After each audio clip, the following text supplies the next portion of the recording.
My name is Dionna. I'm from Washington, D.C. I'm a native Washingtonian. You know, that's important. And I am in a committed relationship, but I am single from the standpoint of I'm not married. Well, before you found a relationship that you were in, what type of things were you running against, those frogs and toads? Like, what were they? I was running into like educated black man syndrome. Okay, tell me about them. And so here, there are a lot of educated men, making six-figure men, single. Some of them have kids, some of them don't have kids. Most of the guys I run into don't live with their mama. They got their own space. They have their own job, their own car, their own house. You know, all that. But they feel entitled to something that I can't explain. I had a guy tell me, "Oh, you aggressive." I was like, "But am I?" Mm-hmm. Or like in my mind, my spirit was like, "Oh, you just weak." I had a guy tell me, "Oh, women usually pay for the first date." I'm not she. Sorry. Mm-hmm. Right, I don't care if it's coffee. I'm not paying for the first date. You know what? I had a conversation with someone before about that. You know, look, listen, I get it. You're the woman, we supposed to take you out. But I can definitely tell you the a lot of times when we use our dollar, right, our money, that's almost symbolic of who and what we are. So a lot of times when we spend our money, it may be something that may be on the other end of it. Expectations are wanted because we do. So I always say, in order for you to take that off the table sometimes, you may want to pay for your meal every once in a while. You know, hey, I get it. I understand. You are like it. Literally trying to gaslight these women. Don't tell them that. That is a lie. Like I had a guy friend who said his father told him not to get married before 52. Who wants you at 52? Like, what? Hold on now, that's age discrepancy now. It's not age discrepancy, but it's also like, you know, like, I don't know what you feel about the 40s, but I feel like the 40s is job lit. Like, you know, like, I could travel, my baby is grown, got a whole degree doing her thing. Like, we can be like, hey girls, let's go on a road trip. Hey fellas, let's go on a road trip. Let's catch this flight. We got passports. You got disposable income. So now I'm gonna wait till 52. At 52, what? It's people out here not living past 45. You gonna wait till 52? Where the diabetes, cardiac arrests are happening? Now, hold on now. If you take it, now I'll say this. I can see why he may have told his son that, right? It makes sense for us, right? Because remember, I'm gonna tell you why. Because we are a lot of times in life a little bit kind of behind the curve. They say women mature faster than men, right? That's the thing. So a lot of times as men, as we start to develop, grow, we may not get our foot set until we in our mid to late 30s, right? I'm talking about set, right? And I'm not talking about financially. I'm talking about mindset, being able to handle a family, because it hits different. A 30-year-old man and a 40-year-old man, when it comes to having a family, is the mindsets are on two opposite ends of the spectrum. You know, at 30, can you? Yes, but are you most apt to be able to, be mentally mature? That's not until we get later in our life. Now, who wants us at 52? To answer your question, typically it's someone a little bit younger than us wants us at 52. Yeah, right? to be her sugar daddy. Well, hold on but now. She don't want you. She don't want you.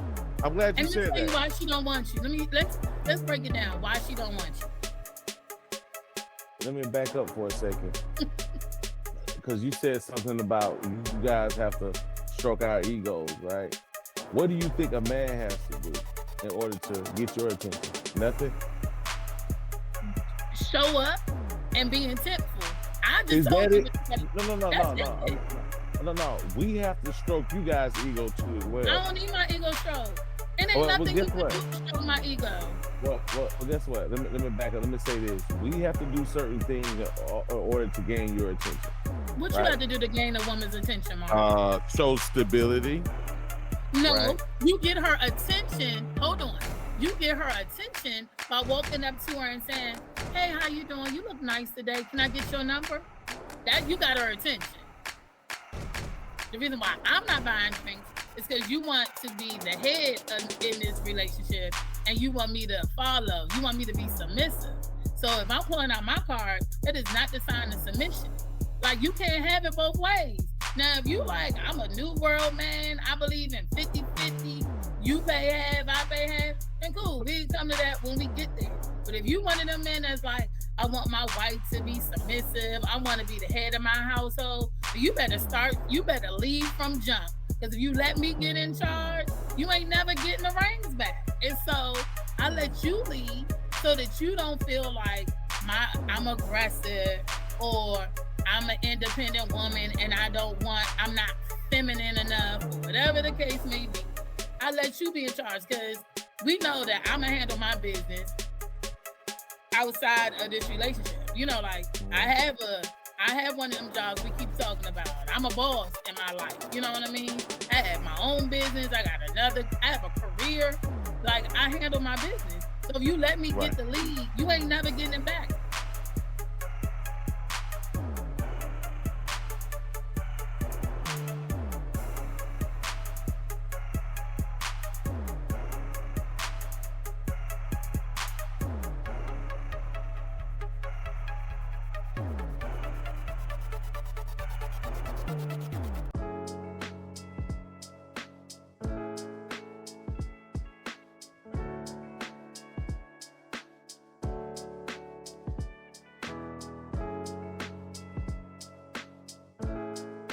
Let everybody know your name and where you're from and your status. So my name is Dionna. I'm from Washington, D.C. I'm a native Washingtonian. You know, that's important. And I am in a committed relationship, but I am single from the standpoint of I'm not married. But I'm not dating. Right. I'm not dating other people. You're not dating other people. So no. How long you been in your actual relationship or your... Let's call it a relationship. Yeah. Yes. How long you been in your relationship? A year and a half. It's been a year and a half. Okay. Yeah. So before that time, how long were you single before that? I was probably single maybe going on 2 years. I had been I was in a relationship with a guy before him, and the way that ended was just tragic. And I was single for like maybe 2 years, a year and a half, 2 years, something like that. 2 years, okay. And so now you're in a relationship now for about a year and some change. Do you let me ask you a question. What were some of your challenges before? Like, did you ever go through the whole dating cycle, and were there any issues as far as finding someone that was compatible with what you were looking for? Yeah, so DC one is small. My mother used to call it a small plantation. So growing up here, everybody knows everybody. It's like to get the 6 degrees of separation, if you are a native Washingtonian, it's real like 1 degree of separation. Like, I just need to know your high school and the year you came out, and I guarantee you I either know you, I know your brother, your cousin, your baby mama, somebody. I know them. And so it makes it difficult. And then because in a previous relationship, I was in I dated a high profile guy that was in DC. And so it made it so like he knows the world, like the world. And so finding somebody that didn't know him, that didn't feel some sort of way about dating me because of our relationship was difficult. And then I'm a tomboy. Don't let the hair and the nails and the makeup fool you. But guys don't really know how to take it, because I'm a tomboy that was raised with like men, my father, my uncles, my grandfather present in my life. So game recognized game, and I'm not here for it. And so they're used to dating people, I guess, who put on their representative, and I'm too old to have a representative. Right. So you said, I want to go back for a second. You said you were dating someone that was high profile, correct? Yeah. Okay, so are you currently dating someone now that is of the same stature, or? They not from DC. One. No, meaning that as far as like status, or I'm not saying one makes less than another. Would you say the other's high profile, the other was kind of low key? No, I wouldn't. And I don't. When I say high profile, I'm not talking about income. I'm not talking about jobs. Right. I'm talking about before there was an Instagram and a Twitter and a Facebook. You knew this person, right? And then all those things made it. I'm not sure if the other person. I would think the other person is high profile, but just not in this city because they're not from here. Right. Okay. So does it date different? Dating someone that's pretty much kind of knows everybody and no one that doesn't. It's the same as far as like. Do you feel like you have more sense of privacy now? I had it then because of the type of person I am. So it's not so much that the high profile relationship we lacked privacy. It was after I stopped dating this person, they still would be like, you date such, or you're connected to such and such, and I would be like, yep. And because we are friends, like that's still my friend. Like we know where the bodies are buried together. That's the homie. So it's not a relationship that has a lot of distance between us. You know what I mean? Okay. So just wanted to make sure I understand. So your current guy you're dating, and also the guy you were dating before, but you're still in contact with your previous. He's like 5 previous's ago. Okay. He's not from my 40s or my 30s. He's from my 20s, and it ended in my early 30s. So he's way back. There's no issues with your current one about the relationship you have with your ex. There's no relationship. Okay. No, because I'm very transparent, and I'm one of those people where I'm loyal. I don't feel like cheating. I don't have the energy to cheat. So I'm about to be honest and upfront about what it is. And like I said, I'm a tomboy, so I have male friends. Like I legitimately have male friends that I've never been intimate with. So if you are insecure about men being around me or have trust issues, I'm probably not the girl for you. Got you. So being that you are in a relationship, like how often do you guys go on a date, would you say? So my relationship is long distance. Oh, okay. Yeah. Add a little. All right. So how often do we go on a date? Basically, we see each other at least 7 days out of any 1 month. Okay, 7 days. How long? So you guys been long distance now for about a year? We are about to change that status, but yes, we have been long distance for 1.5 years, and people who know me would be like, "Oh, you at home? I thought you was out of town," because the way this relationship is set up, neither one of us are content with being apart for long distances, like long periods of time. So it'll be like, I just got back home. I've been gone since June. What is it? The end of July? Right. And so we've been together for 1.5 months.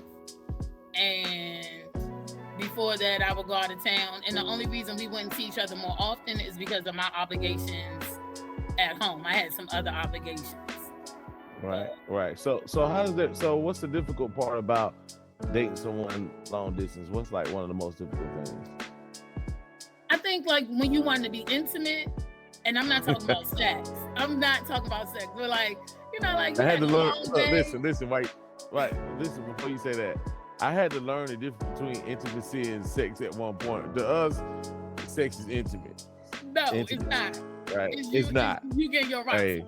I've been through it. Right. Absolutely. So go ahead. So All right. So when you want to be intimate, let's say like you had a long day, and like little things, like he'll rub my back. It's just the little things, rub my back, or you know, someone that you want to just sit there and like talk to, got your legs on each, like I got my legs on him, and he just sitting there engaging. Even if we watching TV, it's just the little things, holding hands. Like I think I miss those things the most. Right. Like the phone, you know, like phone technology, you know, FaceTime, all this stuff makes it so like you miss somebody's face. You can be like, oh, let me look at you. Right. It's wonderful. Right. But that phone, they haven't figured out, Apple hasn't quite figured out how to make the phone touch my back or touch my hand. Where you be able to reach through the phone. Right. You know what I mean? Virtual reality. I mean, I guess we could do that at some point, but. Right. So you've been so long distance dating, you said for about a year. A year and a half. So we close to 2 years, Mark. Stop trying to take it back. Oh, almost 2 years? Yeah, it's a year and a half. Okay, I'm sorry. Okay, I didn't hear you. Okay, year and a half. I'm gonna give you all your months, okay? I'm gonna give you all my months. Those are some earned months. All right. So take me. So how did you guys meet? Okay, so pre-COVID, a girlfriend and I had flights to homecoming. Homecoming was canceled, and so we had a credit. This credit kept getting extended. We're now in 2022. I think we were at the beginning of 2022, and was it 2022? Oh, maybe it was 2021. I don't know, but we had these flights that we need to take, and so we did a Google search to see who could give us the best flight within our little, budget. New Orleans shows up. My girlfriend's like, I've never been to New Orleans before. I was like, all right, cool. Let's go to New Orleans. Right. So we go to New Orleans. And we're supposed to stay at this one hotel. That hotel should not be mentioned. When I say we moved 3 rooms, we moved to 3 rooms, Mark. Like one room smelled like dust and mildew. We went back downstairs. Right. Went to the next room. The next room had ketchup and a French fry on the floor. Who's cleaning these rooms? Right. It looked like somebody I don't know what it was. We're standing in the room. They call the manager. The manager's like, oh, we're going to move you to this other room. My girlfriend's like, hey, can you look and see, can you get into your Marriott account and book us a room? Facts, no problem. We literally moved from that room. Shout out to Marriott. Come on, give Mark some sponsorship.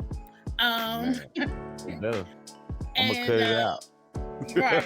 So we move up the street to the Marriott on Canal. Everything's cool. I'm a coffee person. If I don't have coffee in the morning, it is a wrap. I don't know what you're saying. I don't know I can't hear you. I can't think before my coffee. So, and like I tell people all the time, when I tell people this story, I'm like, it's literally all God just putting stuff in my, like setting things up, because before this, I really was like, I'm done dating. I'm about to be single. Give me a cat. Do something, because I'm so done. Like, I can't. So I'm like, oh, let's go get some coffee. I was like, it's a Starbucks across the street, down and across the street. She says, okay, cool. She's like, well, you want to just go like this? Like, we had like curlers in out here, pin curl hair, whatever. I was like, nah, let's get dressed, take a shower, get dressed, do what we need to do. Go get the coffee. And this is his part of the story. He says that we walked past him and he tried to get our attention. I didn't hear nothing. I hadn't had my coffee. We go to the Starbucks. I get my coffee. On the way back, he's like, excuse me, miss. Excuse me. Can I just get you a moment of your time for a second? And I was like, yeah, what's up? And he was like, hey, so can I get your number? Now, Mark, I don't give my number out. But this particular day, the sun was bright. He was like talking and, whatever. We were just rapping. He was like, well, let me get your number. And I was like, well, give me yours. Right? Uh-huh. But I can't see my phone because I turned down the brightness. I had to step into a store, turn the brightness up, whatever. When I come back, I was like, what's your number? He takes my phone, puts his number in, and calls himself from my phone. So at this point, my whole government shows up on the phone, like first and last name. I'm like, oh my goodness, this man got all my information. I was like, what's your name? He gives me first and last name. I'm like, all right, cool. In my mind, this man got my number. I have his number. He's going to call. I'm not going to answer, right? Like, in my mind, I've already planned that this is not going down. Like, I don't mean some dude in New Orleans. Like, they bury people in the swamp down here. I'm not doing it. So he's like, did you sleep with him? No. Did I sleep with him? No. That's what I'm talking about. I did not. So look, I threw that in there because usually you throw them out, you can kind of tell. Okay, you kept it to yourself. I can see you probably kept it to yourself that time. But go ahead and finish your story. I didn't sleep with him. We didn't sleep together. But one of the things that he showed up with was intent. So he long story short, he called later on that night and was like, can I take you and your girlfriend out? I know y'all in town together. I got a friend, whatever. We go kick it on Frenchman. Hang out. His homeboy gets ghost real quick. It's not a vibe. And he takes us back to our hotel room. And like we cracking jokes. Like it's like the whole time we cracking jokes because he's like, oh, can you pour me a drink? He goes to the bathroom, gives me his card. It's like, hey, buy you and your girl a drink. I'm like, all right, cool. But I buy him a drink too. Because I'm like, who gives somebody a card that don't expect a drink? Right? He's like, I'm already twisted. Cool, whatever. Takes us back to the hotel, drops us off. We all sit in the car for a minute, rap about music. When I get out the car, he's like, hey, can I take y'all to breakfast tomorrow? Sure. Cool. Say less. He's like, all right, I'm gonna give you a call. Cool. He calls it. He's intentful. He calls us in the morning, takes us to breakfast, kicks it with us half a day.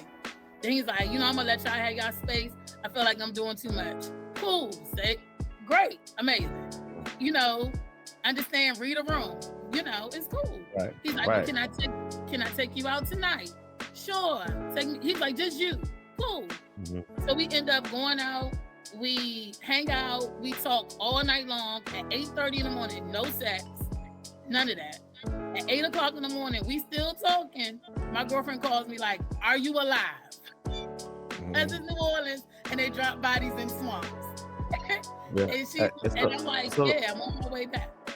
So let me ask you a question. I want to kind of bring it back to a point as I was thinking about the situation. As I see 2 years later, you guys are still together. But here's one of the biggest questions I have to ask. When you're dating long distance like that, let me start over. When you're dating long distance like that, like what are some of the things that a man can do to make the woman that he's dating long distance feels like he's there? Was there any special things that he do in order to keep it spicy, or what are some of the things that I think transparency is important. Right. Good communication is important. Right. Trust is important. Like things that we do to this day that we have always done is no matter what time of night he gets in the house, and no matter what time of night I get in the house, I just call to be like, hey babe, I made it home. Right. We might rap, we might not, he might be asleep, but he knows that I called. Like just even like last night, I called when I got in the house. He was asleep. He calls me back 3 hours later, like, hey babe, I was asleep, my bad. I'm like, well, I'm asleep now. He's like, call me in the morning. No problem. We call each other in the morning when we wake up. You can see that there's no other person laying beside me in this bed. Just building trust, communicating, talking about how you all see each other fitting into each other's lives permanently, if that's your thing, Right. Have you ever gotten to a mindset at one time feeling that you couldn't trust the situation? Like, has there like been not consistently, but those moments? Have you ever had those moments before where you question? Okay, that's good. That's good. But I also feel like we are older. Like when you're older, You ain't about them games. Like if everybody is coming to it with, this is what I want for the future, and this is what I'm going to do with for the future, or to make the future happen, then things like building trust and being consistent don't feel like a burden. Right. So you would probably say the key to a long distance relationship would be consistency and transparency. Those Absolutely. two things. And intent. Yeah. Because the other thing is that although I may not be able to see him every day, it's my intent to be close to him. So I'm gonna be honest about my schedule so we can meet up, or I can come down and he's gonna be honest about his schedule. And you know, like, we're gonna put in the effort. He gonna fly up here, I'm gonna fly down there. We're gonna meet somewhere in the middle. We're gonna meet on somebody's beach. We're gonna meet at, I don't know, I have a work event. We're gonna meet somewhere. So you have to be intentful. You can't be like, oh, I really want to see you, and then nobody's booking flights and nobody's on the train or driving a car, getting an Airbnb or a hotel or something. Yeah, I just remember, you know, well, I'm still single, but there was a part, where, you know, I met a couple women that were apprehensive about doing the whole long distance dating thing. One of the major things I always hear was, you know, those moments where you wanted the guy to be there and he can't be there. Also, I always feel, like you said earlier, I think one of the most key important things too as well is the fact that one, you do have to book those flights when you have to book those flights, but also there has to be an end game, right? You have to get to a point where, okay, we're gonna do this by this time. We're gonna reassess the situation, and then at some point we're gonna have to make it work as far as us being in the same space. So how long did it take you guys to do that again? So we didn't have to have the conversation necessarily. The conversation progressed naturally. Like any relationship, there are steps that end up, any mature relationship. I can't talk about immature relationships, but any mature relationship naturally progresses. At some point you date each other and somebody says, well, I want us to be in a committed monogamous relationship, right? The conversation should be had. All parties agree. You move forward, right? Same thing with, oh, we're going on vacation together, or we're introducing each other to family now, or whatever the case is. But for us, it was like, I'm just tired of being long distance, right? So once we hit that year mark, I feel like the year mark was like, let me see. Like, you still waiting on that ball to drop, because you just cannot think that this is your person. Because just like, I done kissed so many frogs, so many toes. This the prince. Wow. This the prince. She said, what you call them, frogs and toes? Frogs and toes. Okay, so what was your experience? And we'll kind of move backwards and go move forward. What is your experience before you found the situation that you're in? Well, before you found a relationship that you were in, what type of things were you running against those frogs and toads? Like, what were they? So I said something to you the other day, and I said I was running into like educated black man syndrome.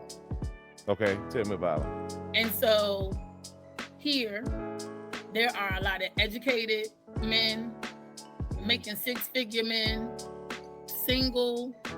Some of them have kids, some of them don't have kids.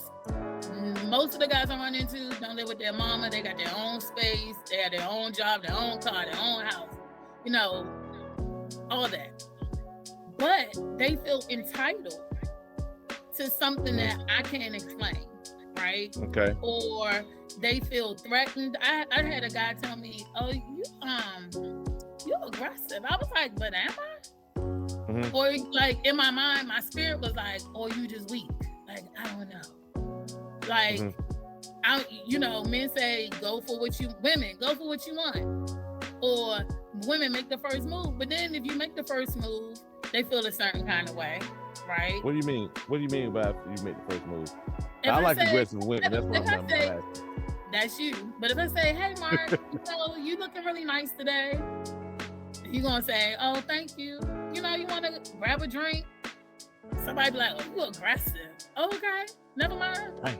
I don't want to go out with your type. You're not my type. Because if Right. that is aggressive, then I don't want it, right? So then you had the guys that want you to make the first move, right? That want you to make the first move, but then are turned off later on by your confidence and boldness. Like, I've dated guys that like were attracted to whatever they saw. I don't know what they saw. Then when we got in a relationship, they tried to change all of that. I've been in I don't know. I've been in relationships with guys. I had a guy tell me, "Oh, women usually pay for the first date." I'm not she. Sorry. Mm-hmm. Right, I don't care if it's coffee. I'm not paying for the first date. You know what? I had a conversation with someone before about that. You know, look, listen, I get it. You're the woman, we supposed to take you out. But I can definitely tell you a lot of times when we use our dollar, right, our money, that's almost symbolic of who and what we are.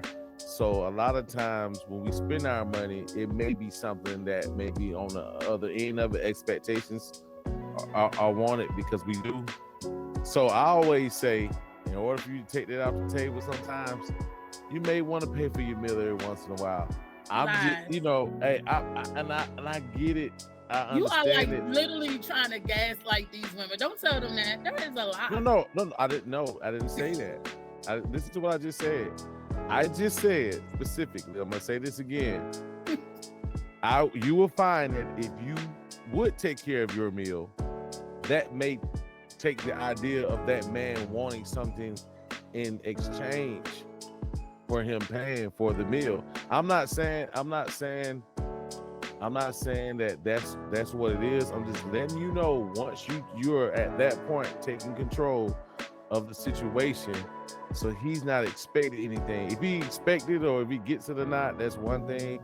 But I'll just say it'll definitely cut back on the expectations.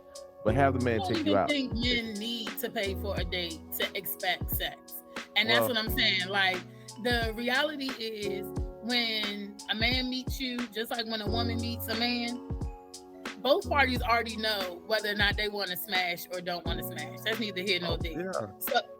So I'm not saying we have to go to the most expensive restaurant in town. I'm just saying, like, I'm okay with I'm one of those women that's okay with let's do a short date, because I might like you a little bit, but you might do something that I don't want to be committed to a 3-hour, 3-course dinner with, right? So we can go get this ice cream.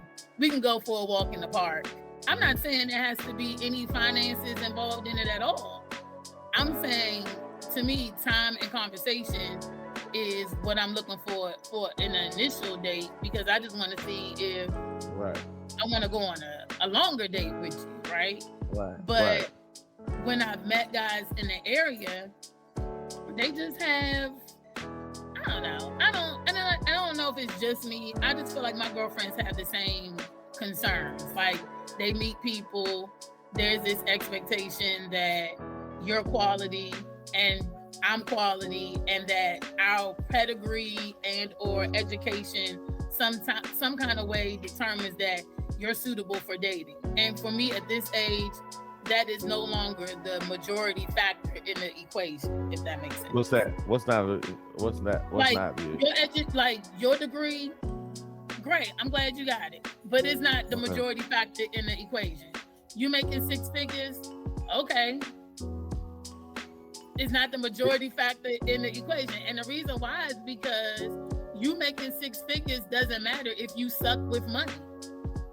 So you're telling me on record, right, that a man's money is a low factor on a tree of the way that a man, so what's high is the way that the man manages his money. What's low is the amount of money he had. Because again, I know I live in a city where it's 1 million people making 6 figures, right? DC, you make 6 figures, it's like making $50,000 in any other place. Why? Because rent is $3,000 for a 1 bedroom, right? Right. You got to have a car. You got to have a suit. You got to go to work. You got to okay, that's cool. But the question is, do you have a retirement? I'm 40. I'm about to be 45. Do you have a retirement plan? I want to know that. I want to know, do you have a rainy day fund? I really don't. I don't need to know can you keep the roof over your head? Great, that's wonderful. But I don't really need to know your exact income, right? I don't want you to be struggling. Right. Don't give me that. Right. Because finances do matter now. Finances matter, but again, I know people who are making 6 figures who are broke the day after they get paid. Yeah, I mean, yeah, of course. I mean, you're still broke because you're spending more than what you're receiving. So yeah, so technically you are broke. So I just wanted to clear the air when it matters more of a higher degree than a lower degree, because if a dude didn't make below 40,000, I doubt you would date him. I doubt true. You would. But it's not in the. But here's what I'm saying: it's not in the first 10 questions. If I had to ask you 10 questions, I would probably say that. I'm not going to ask you how much you make. Now I might say, what do you do? I might say, do you like your job? Right. I might say, do you have other goals? Right? Because all of those things are important. Right? So, again, it's the conversation in between the conversation that people miss. And so women are asking about how much money a man makes because they're looking for stability and a provider, right? But again, if you can't provide for yourself because you don't manage your money well, then you're not going to ever be able to provide for us collectively. So what's your opinion on guys that date and they can't really afford to take care of themselves? Like, what is your opinion on those type of guys? I think it depends on what their intent of dating is. I feel like you have people who date with no intent of being married or no intent of being committed. They date for the thrill of dating. They date for the thrill of getting up a body count.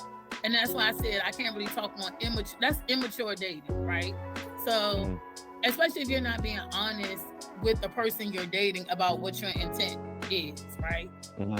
Like in my 20s and my 30s, we probably all dated for the thrill of dating, right? With the hopes of figuring out what we like, what we don't like, things like that. But if you are a 40-some-year-old man and you cannot afford, you can't afford to date, you should go to work. Go get your weight up, boo. Go to work. Right. I'm gonna say this. I'm gonna put myself in that person's shoe. It's a double-edged sword, right? So let's say if I was that guy who couldn't really afford to, maybe I'm the guy that could not possibly afford to probably, take care of myself. I'm trying to get there. I'm moving forward. So at the same time, if I'm moving forward, I guess sometimes those type of men feel that they still need companionship. And that's cool, but you should be honest with the women about what your situation is. So like if you are you working on something, let's just say you, right? So maybe you working on this podcast and the podcast doesn't have, we about to get this Marriott because I done mentioned them enough times, like Marriott sponsorship. So you have to, you gotta work a full-time and a part-time and get your grind on. But if you're honest about getting your grind on, I don't see why a mature woman wouldn't respect that, right? Because but that's again, a risk though. Hold on. It's a risk. Right. So you're 45 years old and he may be in that position. You got to roll the dice. A lot of women don't want to roll that dice because as you guys get older, you're gonna support the person that you care for, while you're in the relationship. But in the beginning part, I hear women say this a lot. They always say, "Well, I did my part supporting somebody. Now this I'm not gonna do it anymore. Like I hear that a lot, right? Yeah, because we tired. Right, right. So you know, I know sometimes, but you know, just in defense, I'm not saying it's right. Yeah, fellas, you know, fellas, before you date, please get yourself together before you date. I'm gonna definitely say that. But at the same time, I can understand they may need or they may want companionship. And that's cool, but say that you want companionship. I'm not here to say that you don't have. I'm not like broke boys don't deserve no cookie. I'm not saying that. I'm saying I know a lot of women think that way. I know. I'm not saying that. What I'm saying is be honest and upfront, right? Because there's a woman for everybody, and there'll be women who will meet you where you are. If you are just in a place where you like, I'm trying to get my weight up, but when I had some free time, you want to go catch a movie, you want to go to a comedy show, somebody's gonna be like, yeah, sure, cool.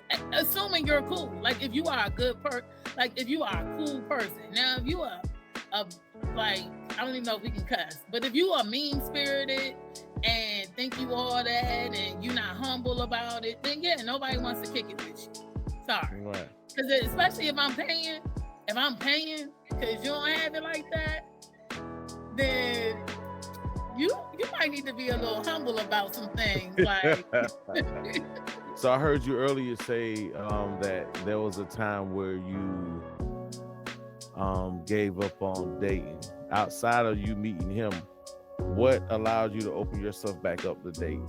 And well, first, let's step back. What was some of the things that made you kind of give up on dating, and how did you get over it? Let's see. Things that made me give up on dating. Like what did you see? Was it a certain type of guy that you was always running into? Like I always kind of attract similar guys. Like I typically, because of my personality, I typically attract confident men.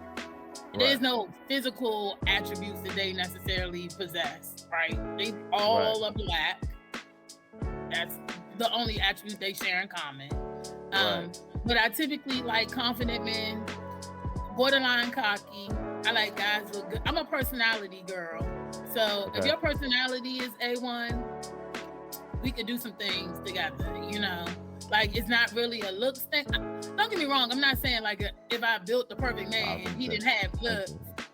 But I'm saying that it's not necessarily like, oh, he has to look this certain kind of way or have a six-pack or anything like that. But I like personality.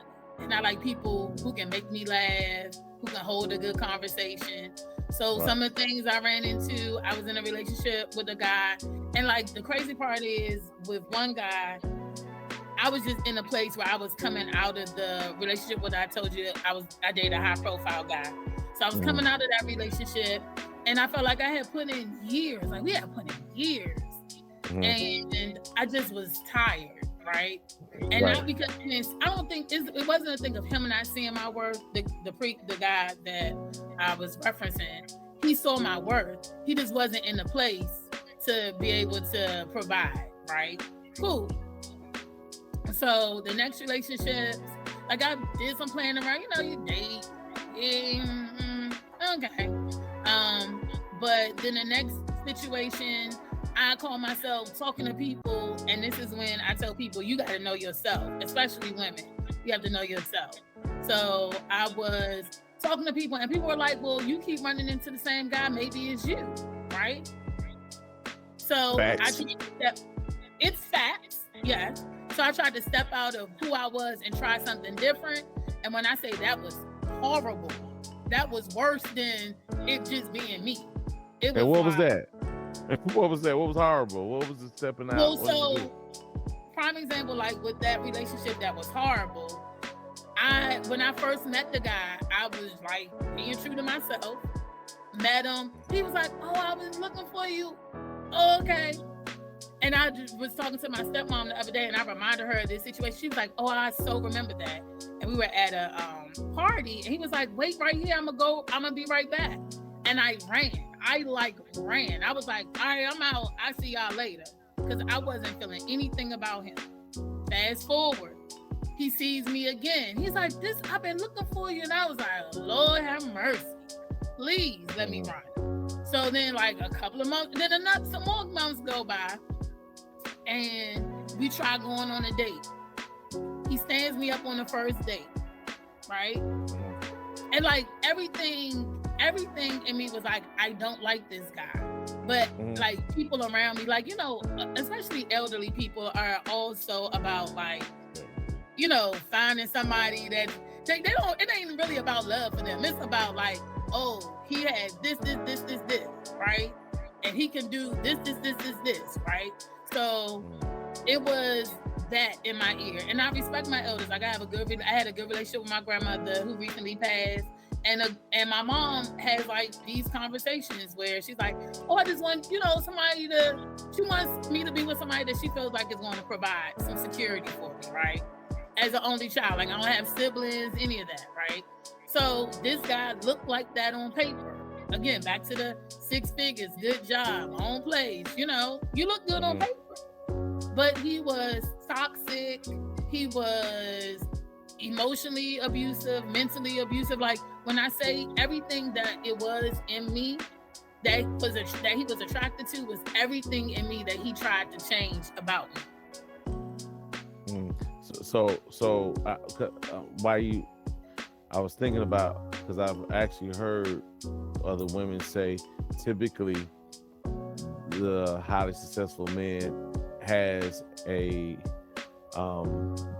gene of having to have or to be in control even in the relationship aspect. So will you say that was the case for you, that he had to be in control of everything?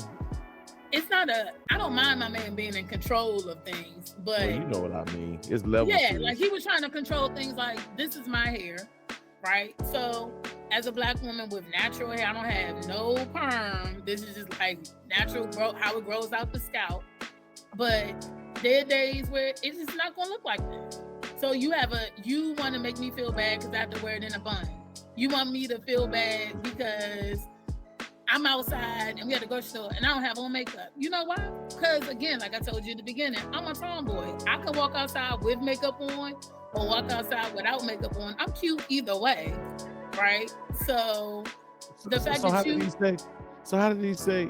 say that he wants you to put makeup on? Like, how does he say you need to go put some makeup on? Or like, how does he said, well, why you don't wear makeup every day? Like, I know women that wear makeup every day. And I said, and those women are ugly. Because when they take the makeup off, their skin is trash. Like, I know that was real offensive to somebody that wears makeup every day, but guess what? Like, there's no way that you can apologize for being who you are. Right. There's no way that you can cover your skin in foundation and primer and concealer and contour and put on lashes every day and still have lashes. I have blemished and flaws. Like, you know what I mean? And in addition, we black women, and they not really even making these products for our skin. Like, stop it, right? It's like you got women, and you comparing me to a woman that wears a wig every day, and that's cool. I don't have no issue with somebody wearing a wig every day. But I know hair, and I know that as a black woman, if you wear a wig every day, you have traction alopecia around your edges. Stop. Like, I have edges. You feel? Like, real talk. You know what I'm saying? Right. It's no shade. It just is what it is.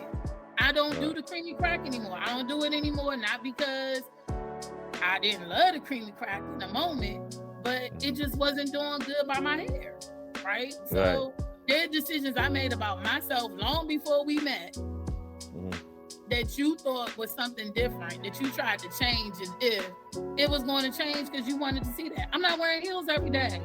Like, I used to wear heels. I worked in DC during 9/11. Let's be clear. I wore heels every day. And then 9/11 happened. Right. And people was walking down the street barefoot, crossing the 14th Street Bridge from the Pentagon with no shoes on because they wore heels and didn't have sneakers.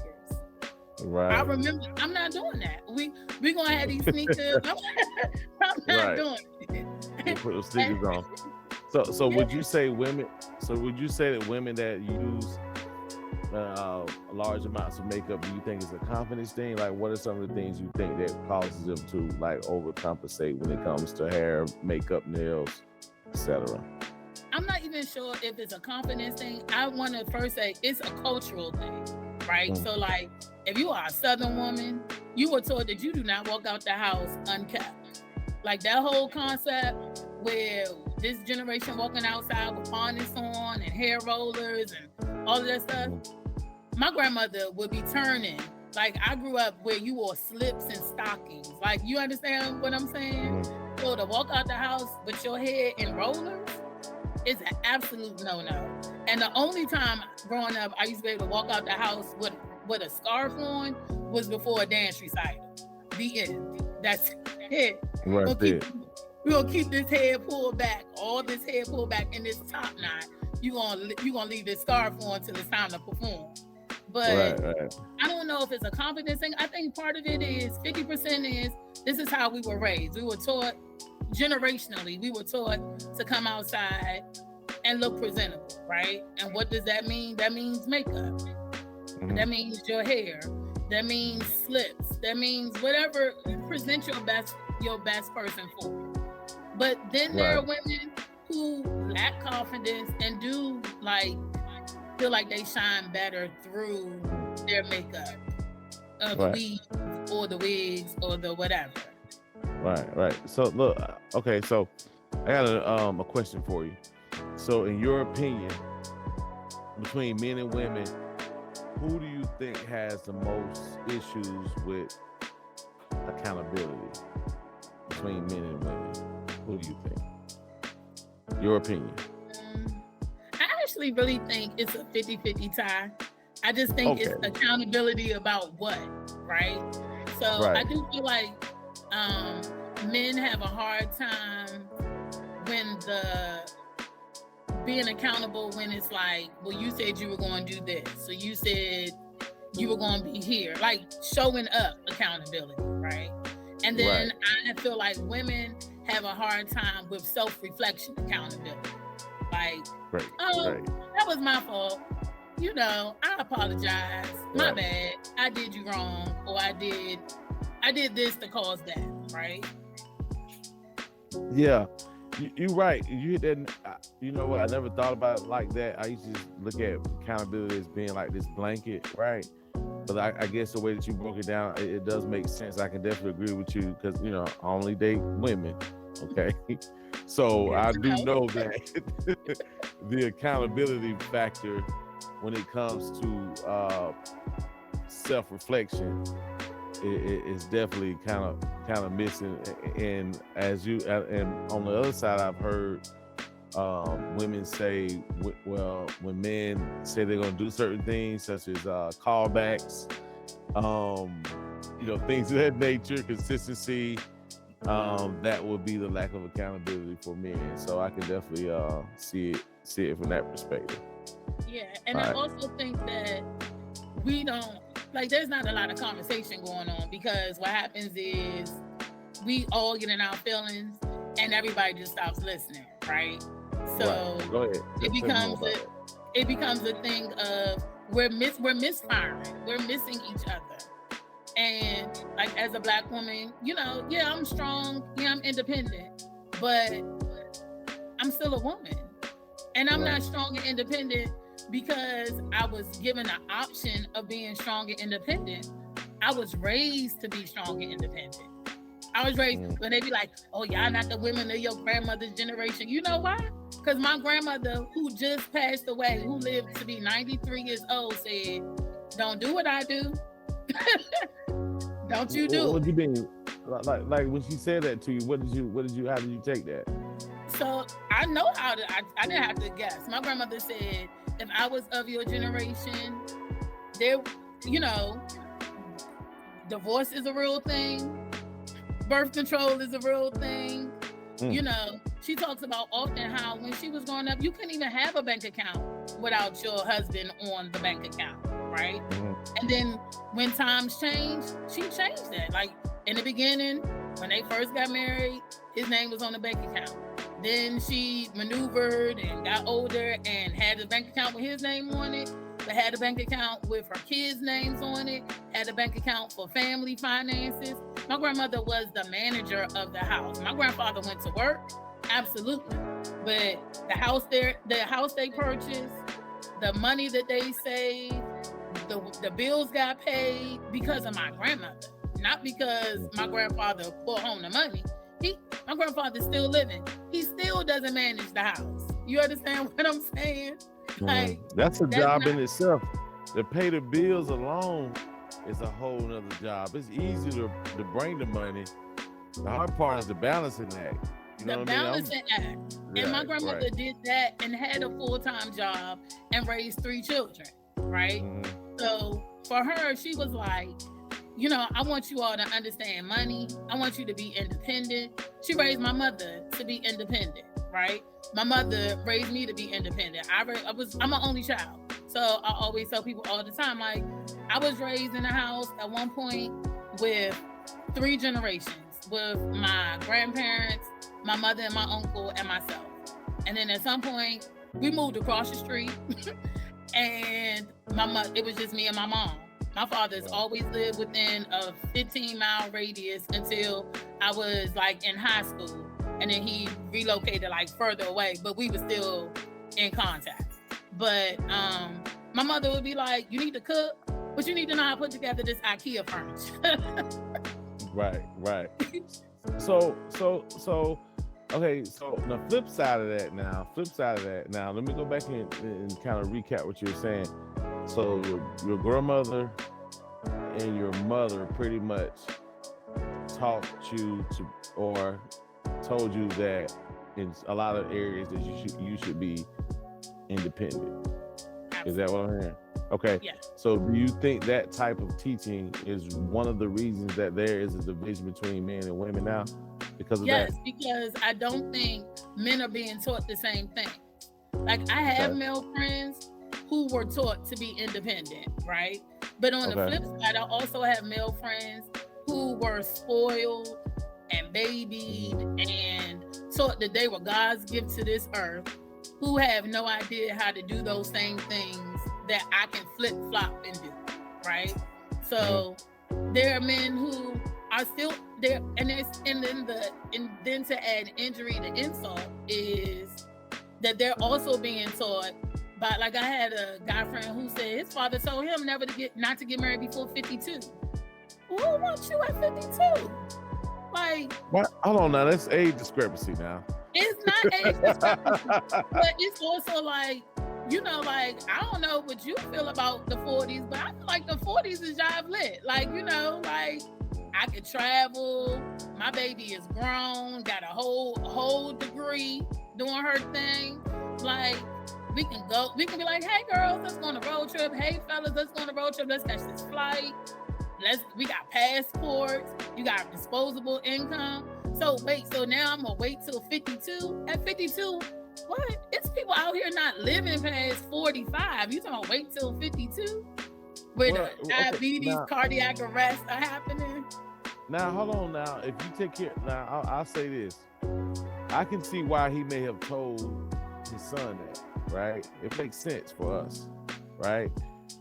Because remember, I'm gonna tell you why. Because we are a lot of times in life a little bit kind of behind the curve. They say women mature faster than men, right? That's the thing. So a lot of times as men, as we start to develop, grow, we may not get our foot set until we in our mid to late 30s, right? I'm talking about set, right? And I'm not talking about financially. I'm talking about mindset, being able to handle a family, because it hits different to a 30-year-old man and a 40-year-old man when it comes to having a family. Is the mindsets are on two opposite ends of the spectrum. You know, at 30, can you? Yes, but are you most apt to be able to, be mentally mature? It's not until we get later in our life. Now, who wants us at 52 to answer your question? Typically, it's someone a little bit younger than us wants us at 52. Yeah, right? to be her sugar daddy. Well, hold on but now. She don't want you. She don't want you. I'm glad you And let me said tell you that. why she don't want you. Let's break it down. Why she don't want you? Because at Okay. 52, let's say you 52, you never been married, you don't have any kids, right? So, right, let's say at 52, you did all the things you're supposed to do. You didn't marry, you didn't spread your seed across God's green earth, and you just single and looking for a wife. Oh, how long does it take for your children to be grown? Like just legally able to vote? I mean, what, 18? Okay. Right. So basically, you're telling me when your baby is 18, you are 70. Really? Okay. Okay. I'm gonna say this. I'm gonna raise my hand up. Say this. I think that example you gave was an extreme, right? most men over close to their 50 that already had children, and their children are almost grown, right? So again, why does a 25-year-old? Back to what I'm saying. Okay, so the other option, you have kids. Your kids are 30. You 52. Okay. No, that's not right. That would make you like a child. Well, no, yeah, your kids are 30. You was 52. That means you had your kids at what, 22, right? You dating a 25-year-old, that means your kids are older than the lady that you dating. And odds are that the 25 or 30-year-old wants babies. Like, let's stop telling each other this lie. Like, this is part of the issue. We perpetuating this falsehood that, oh, yeah, you mature. Do you understand that Black women love Black men so much that we deal with y'all dirty draws, we deal with y'all issues, we deal with your baggage? You know why? Because your baggage is my baggage. The same hood you grew up in, whether it's 6,000 miles away or down the street, is the same hood I grew up in. I grew up seeing you get assaulted by the police. I grew up seeing you get harassed by the police. I grew up seeing you come from the same depressed neighborhood I came from. Our trauma is the same trauma. It's just that you get to say, oh, this is the world on my shoulders, and I have to be like this feminine piece of fragile glass that saw the same thing you saw, but all of a sudden can't be like hard on the outside and soft on the inside. Like, it just doesn't make sense. Like, I tell you all the time, like, had a dude saw enough in me when I was younger to be like, oh, let me make her my wife, I probably would still be married, because my personality is... And he would probably be older then, right? No, I date within my age range. Because my uncle and I are 10 years apart. Let me say, I told you earlier, DC is a small plantation. My uncle is about to be 55. I don't want to date his friends, his schoolmates, or anything. So 50 is my cutoff. That means that's a 5-year age difference for me. That means you young enough that you didn't go to school with him, but old enough that I feel like you mature, right? I don't typically date younger. If I'm dating younger by like months or like no more than a year. So you can't be younger than 40, 43, 44. Okay. So I want to go back to this point you said earlier. And again, your examples, yes, they are a possibility, but probably when men get around 52, we may go back.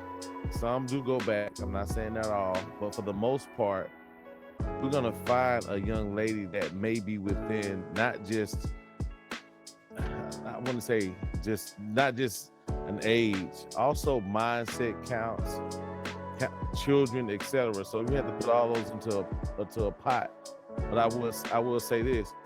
Typically, and I'm in a city where most women at a certain age, 35, even younger, I'm gonna say even younger, already have their money. So the sugar daddy thing is out the window. A lot of these, let me explain. What I'm saying to you, are there women that date men for money? Yes. But at a certain level, I'll just say from the experiences that I've been around and see, there are a group of women that are successful, that are in the six figures or whatnot, or close to. Typically, they already got their own money. True. Right? But do they have babies? Okay, listen. Yeah. Actually, yeah. Most of the women around in their mid-30s or whatnot typically have children. It's not many. and that's what I'm saying. Like my situation is a little different. I have friends who don't have children, who are 40 some years old, who want children, and they were like, I'm gonna wait, right? Or I have friends who waited. A husband, a man, I don't know. Right. And how long they been waiting? All their life because they don't have any children. So have they ever been married? No. Okay, and that's so never what I'm been saying. married. They've never been married, never had children. No. And what I'm saying to you is like, so you don't see nothing wrong with that picture? Well, let's be clear. God made my daughter come because Lord knows. Woo. But I'm just saying, no, I don't see anything wrong with that picture because I know the city that I live in. So it's not like a small amount. I have a huge amount of friends that have never been married and don't have children. Why? It's because DC is 10-1, first of all. So everybody don't even have a mate.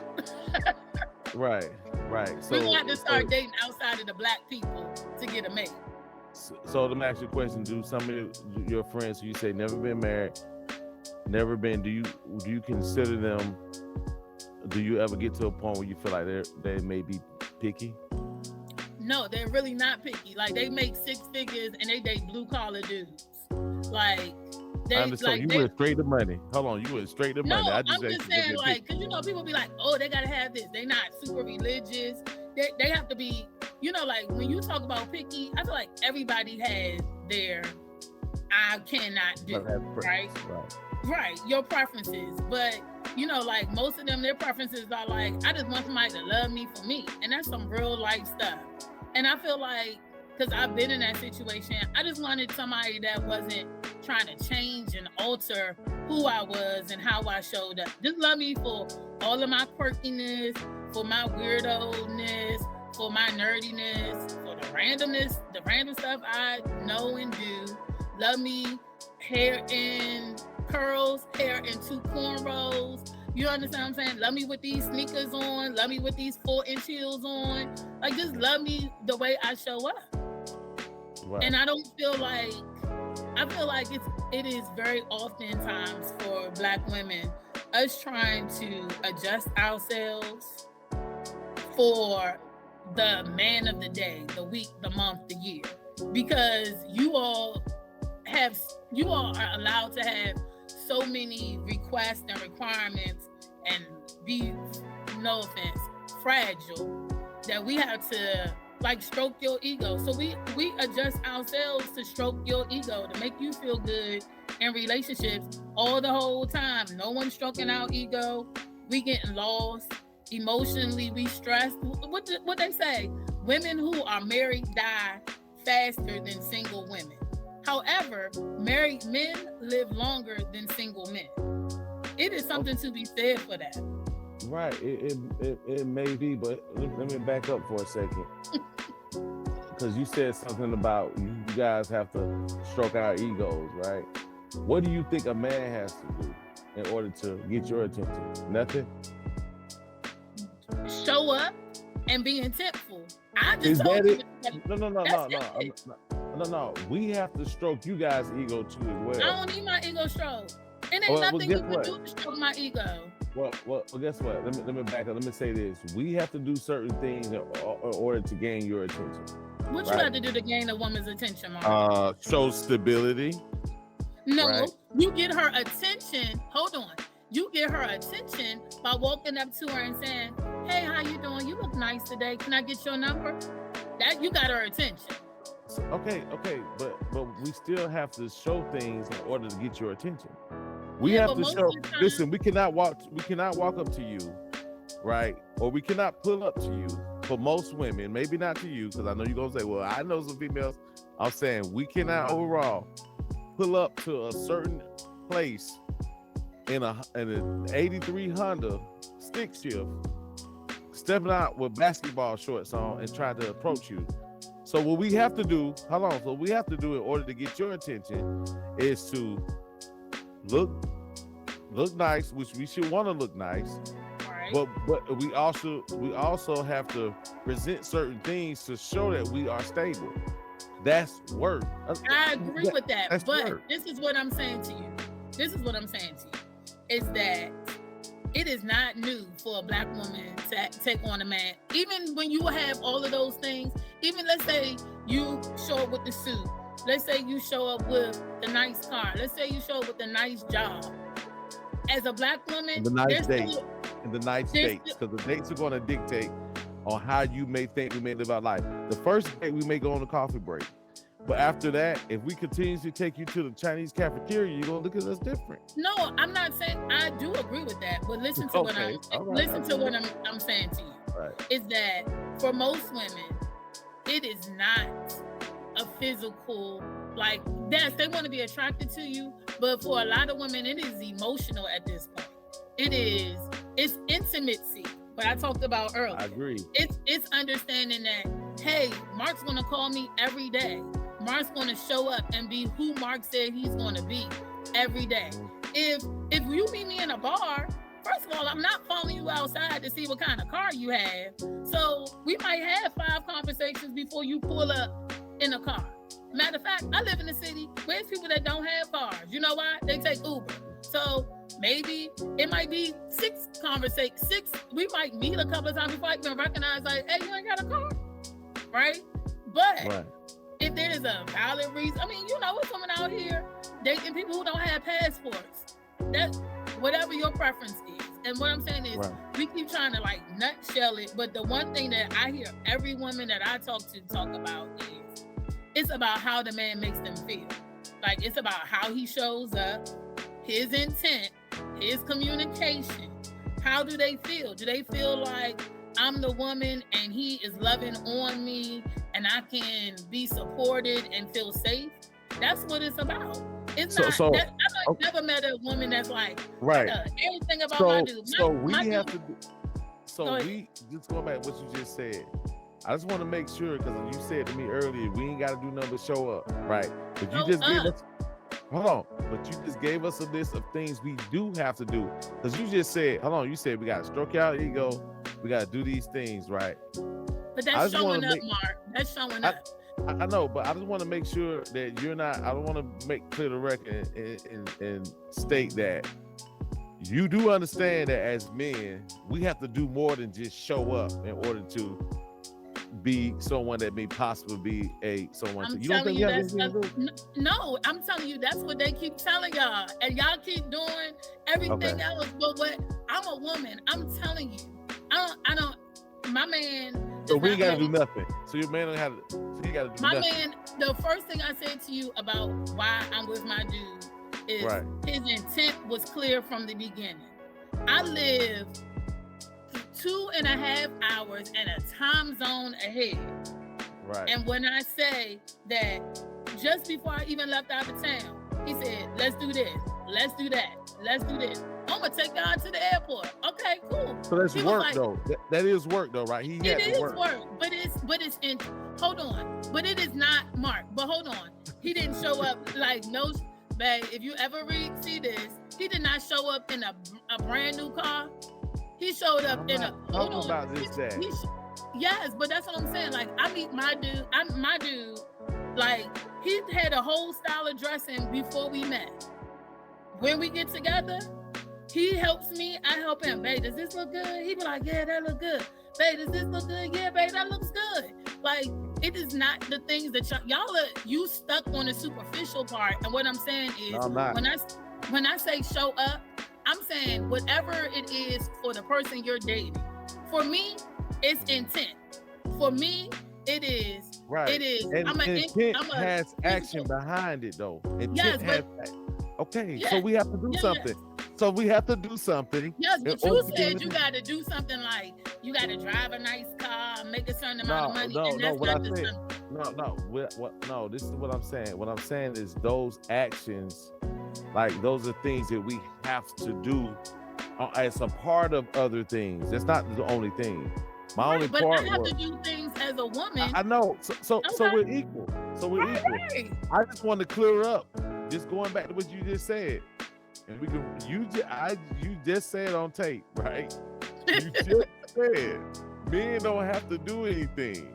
We do have to do something. That's all I'm saying. Yes, everybody in the Okay. everybody in a dating I just want to game clear that. has to do something. But when I'm saying you don't have to do anything, I mean to the point of where women, there are women, I'm not saying all women, I can't speak for all women, but what I'm saying to you as a man, that if you show up with your honest and open I agree. self, I agree. that if you meet a woman who is mature, I'm not talking about, I can't do the immaturity, but if Right. you're talking about a mature woman, if you show up as Mark and say, hey, I'm doing a podcast, I work a full-time job, this is my life, I have moments when I want some companionship, do you think that you're available for that? I apologize, it may not be 3 weeks in advance that I call you, but it may be the day before. Are you available? Like, you know what I'm saying? Like, if you present who you are and say, this is where I am, and can you meet me here? And you give that option, more women will be attracted to that than not. That's all I'm saying. I know. I'm not disputing that. I just want to make sure that everybody knows that men has something to do as well. Yes, we all Okay. have something to do in the dating game. As soon as you put the butt on it, you just excluded everything I said before then. No. Yes, men have something to do. Right. That's all I'm saying. Okay. Right. I don't feel I don't feel like I'm just gonna go ahead and say, like you said before, I don't feel like there are some women, but for a lot of times, like I said before, a lot of women already have their things established when it comes financially. They usually typically want someone to compliment them while they're actually running their household, etc. Like, we get it, we understand that, but I just don't want to make sure that we just gotta show up. If anybody just gotta almost show up, we're not even going down that road. We know y'all just gotta just show up, and the whole world opens up. But that's a whole nother subject. I'm just saying, a man get a good woman, his life change. I'm just trying to tell you. Right, and vice versa. Guess what? And vice versa. I was getting ready to say, because don't act like no one person can do it all alone. In some form or fashion, the genders are going to have to assist each other in some form or fashion, even if it's not in a relationship. It's always a female. See, for me, a female has always been somewhere in my life, as far as me elevating, there has been a female somewhere along the way. I can admit that, right? It made me think more at a higher level. My mom being one, an ex-fiance, and even me being divorced, even that also helped me elevate more as a person. So a woman was even involved, even in the bad situation, right? Mm-hmm. But it still can be a good situation too as well. Absolutely. Because I learned more from it. All right. But let me ask you a question. This goes into my next question. And I wanted your thoughts on there. In dating, who do you think has the most advantage, men or women? In the dating cycle, like going out on dates, who has the most advantage? Who has the biggest advantage? I don't know. I don't even know. Like, the advantage in what regard? Like, the advantage as far as dating, who has the advantage? Okay, okay, I'll give you an example. So I hear women say, well, you know, it's more women than men, so men can make better more options. Right, better, or not even better options. Men just have options. We're not gonna say better options, okay? Okay. Right. And so women sometimes think that's an advantage for us, right? Right. And so men say, okay. And so, but men say, well, women have a large advantage because when it comes to dating, y'all get treated out, right? We have to, our resources, which is our number one thing. Now there's a pecking order when it comes to men, right? Single men. Our resources are number one, right? So the thing that we use the most in order to get your attention, the thing that we use the most, even if it's right or wrong, right? Even if it's right or wrong, to us, that's our number one thing, because our resources allows us to open up doors for us financially, children, wife, whoever, right? So the advantage for women is the fact that you ain't got to come out of the pocket when you go out.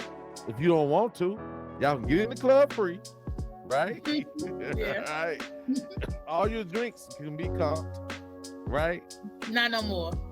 Well, The world not set up like that no more. But yeah, in the 90s, you fat. Your homegirls, okay. So you mean tell me your homegirls buying drinks when they go out? We buying our own drinks. Matter of fact, we do rounds. Like I got first round, I'm buying 5 drinks. You got second round, you buying 5 drinks. Third round, you buying 5 drinks. Like that's real life. So what's wrong with y'all buying 2 drinks when it comes to going out on a date with a man? Then you and the man, why you can't buy drinks? Why? I'm not buying. You talking about why? So why I'm not buying drinks is the same reason you want to be in charge in a relationship. The reason why I'm not buying drinks is because you want to be the head in this relationship and you want me to follow. You want me to be submissive.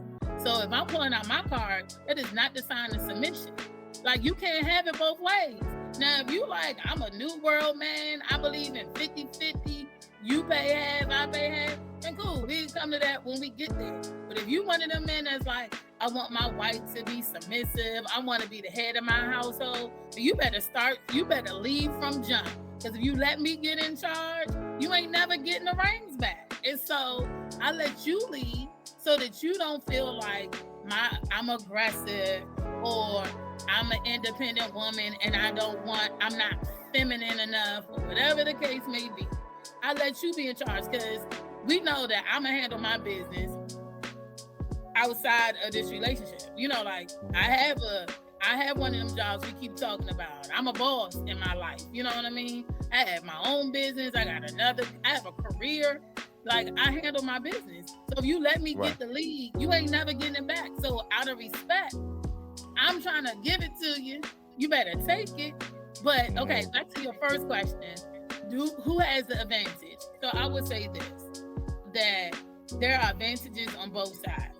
I feel like men have an advantage in dating, one, because they learned how to date multiple people at one time. They have the ability. Is that an advantage?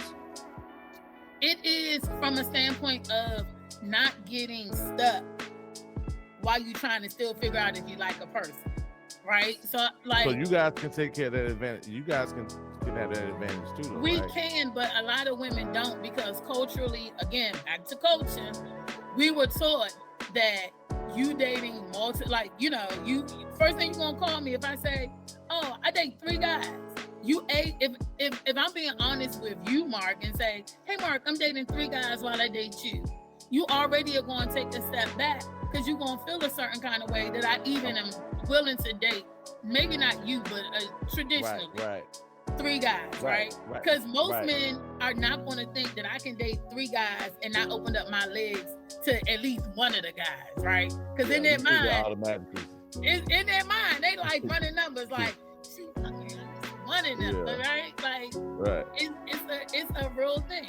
So because of that, women, first of all, aren't even going to be honest if they're dating multiple people. But with men, like y'all have learned the art of, well, we not committed. We never said we was committed, so we just dating. Like we was gonna see where things go, right? So I feel like you have the advantage of dating multiple people. I do understand that your resources play a role in that. But as a woman, I feel like the advantage what women have is that women control sex. That's one of the things I was always taught. Women control sex, women control marriage, right? Traditionally. I'm not saying there's not women out here proposing to men. I'm just saying traditionally, right?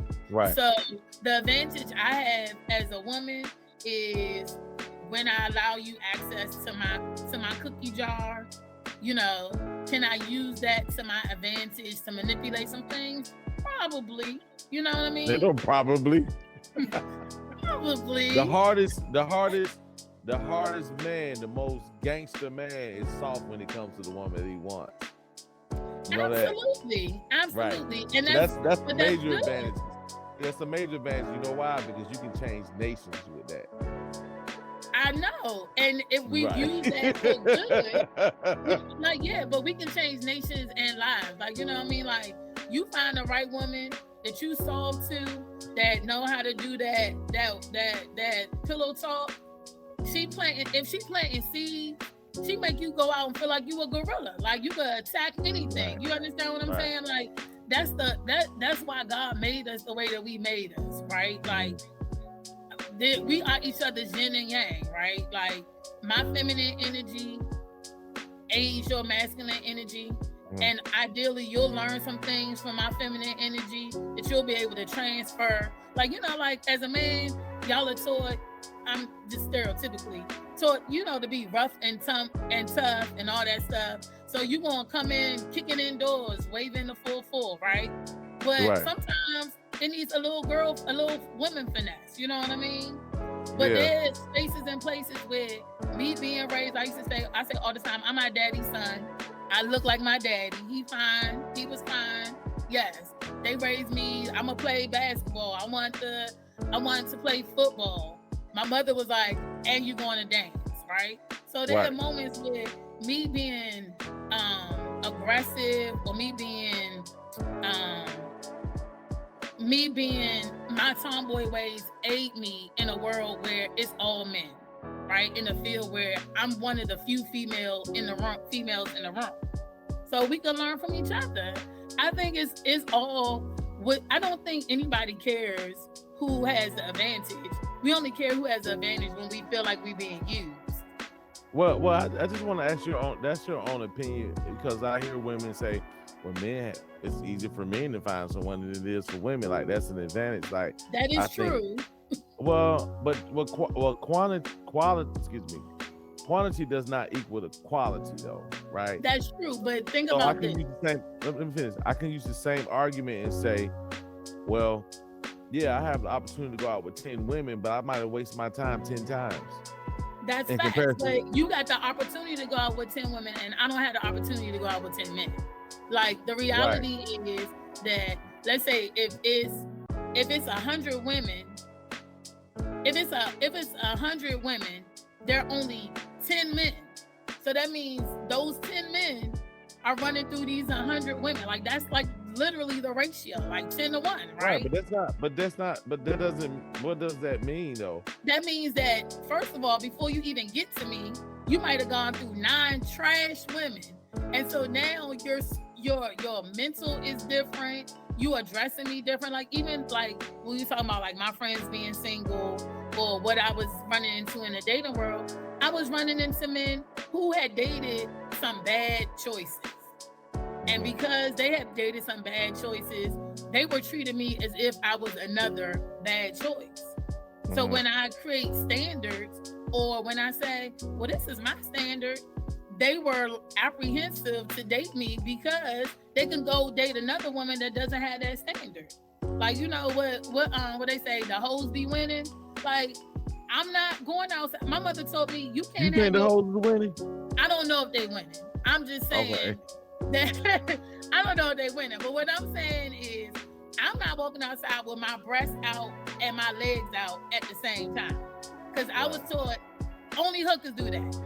You got to have one or the other, right? So if I'm outside and whatever I have on, it looks nice on me, but it don't have all my body parts out. It doesn't look like an easy kill. There are men who are going to shy away from that because they can go with the easy kill. If your resources are your number one thing, then you're trying to manage your resources when you make the decision on who you about to take out on a date. If you know that you can take Sally Sue out and take her to a restaurant and smash that night, you may not be willing to take Dionna out because Dionna requires not only that one restaurant, she requires that restaurant, she requires a conversation on the phone, she requires an outdoor activity date. You got to put in that work. Right. But I want you to understand something. I'm going to go ahead and just say this. I'm going to say if there was a tiebreaker out of the 50-50, I would say women have the most advantage when it comes to dating. Let me tell you why. Because you guys have something that we don't have, which is your intuition and discernment, right? Okay, so guess what? You can meet 5 guys. If you really listen to yourself, before you even get to number 3, you already know where you at, right? Because ours are not as sharp, and we date 10 women at one time. guess what? Because of where we are, we're physical creatures. We're gonna miss more, right?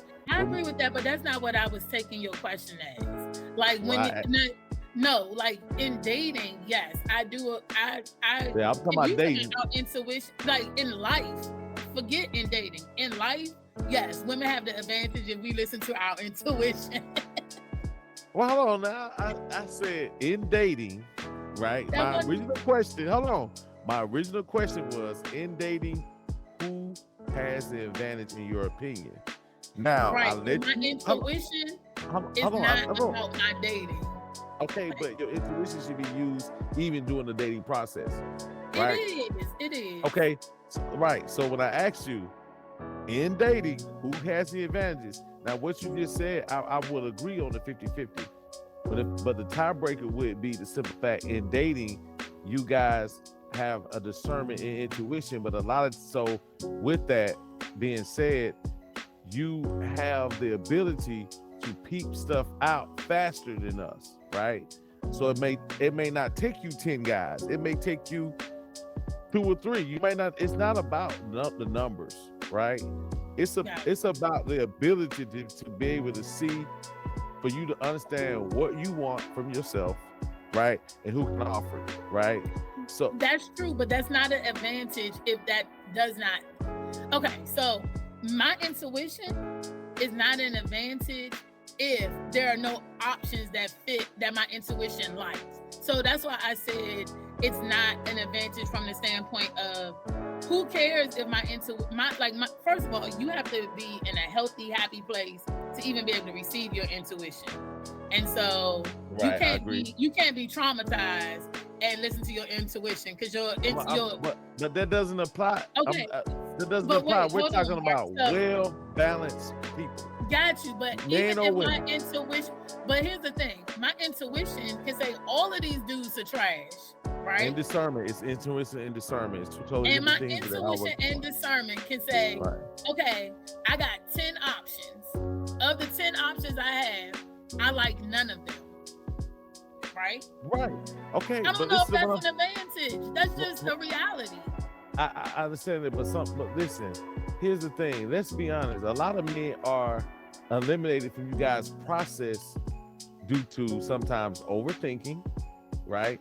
Overthinking about the situation. Maybe he's this way, maybe he's not, maybe this, maybe that. And then 2, you guys eliminate sometimes prospects based upon status, right? So if you would probably eliminate those 2 and use your intuition and discernment, you may have a better chance at finding things by using those 2 tools, is all I'm saying. So you guys still have in life, in relationships, and etc. Those 2 things alone, if you're balanced, no one can deceive you in anything. Oh yeah, I agree with that. That's an advantage. But it's not okay. So let me say this: that my intuition is amazing. Like it's on point. Even I could say Jesus be a fence and Jesus reveals some real stuff, right? But it like amazing things. My cousin says all the time, I don't know why they just be telling you everything. And I'm like, girl, I don't know. Me either. But the problem again still presents where what are my alternatives? So like, yes, my intuition kicks off and you not it. But the alternative is literally I'm about to be over here rubbing a cat. Right. As an old lady. Right? Right. So the advantage, that's why I said I didn't take that question like that, first of all, because the advantage to me is you have, when I say advantage in dating, you have the most options in finding what you want in a mate. I feel like agree. As a woman, I have the most options on settling for what I'm looking for in a mate. I'm also saying that as I got older, those qualifications changed because I was in a different place. Like when I was younger, how many kids you had, really real life was like a real big issue for me, right? Mm-hmm. But now that I'm older, I just don't want you to have kids underneath a certain age, and I want you to take care of your kids. But when I was younger, I was like, oh, I'm gonna have some kids. We're gonna have So some hold kids on, back together. up what you just said. Say that one part again. What was you saying? When I was younger, a guy with a certain amount of kids, a certain amount of baby mamas, having kids, all of that was important to me because in my mind, I thought I was going to have additional children. And I did not want a potential conflict or struggles or drama that came with you having multiple kids out of the household, who your baby mamas were, what those relationships were, and how they impacted our internal house, right? Right. I'm older now. I'm not having anybody's children. I'm not. It's not happening. My daughter's 24 years old. It's all right, right? Well, right. But see, so but here's you having a certain amount of kids now doesn't bother me as long as the kids are above a certain age and you take care of your children. Right. But I'll say this. I'll just say this. As far as the thing about opportunities, I just want to just say this is a good opportunity just to put it out and say that that's definitely just telling women that's definitely a rumor. It's not an advantage that we do have a lot of women. Now, one more time, it's only a rumor. It's not an advantage that we can go out with 10 different women because one thing we can't replace is time. So be happy that you have the time that you don't have to go out and find 10 men because that's time consuming. So in a sense, it's a disadvantage because our time is wasted, but you guys still have that time because you're not spending as much time out. Right. Okay. Right. So, and I don't have to spend my own money. Right.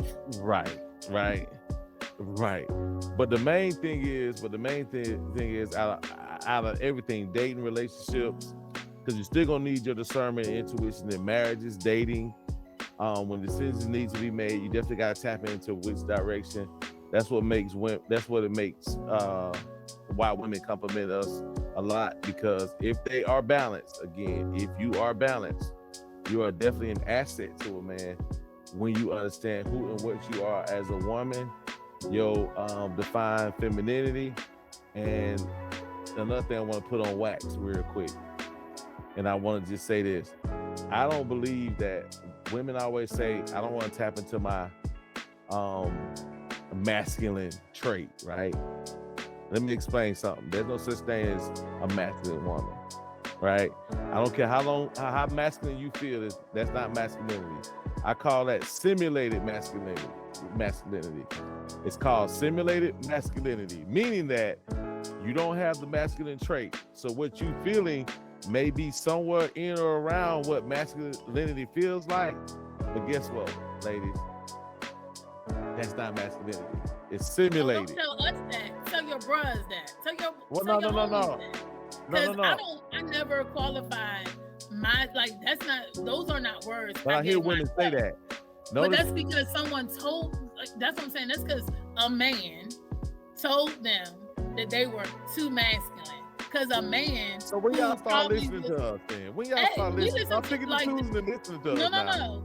Don't get it twisted. We listen to, that's what I'm saying. What black men don't get themselves credit for. It's just the same way, your mom or somebody would say something to you, and although you didn't act on it in the moment, that voice was in your head.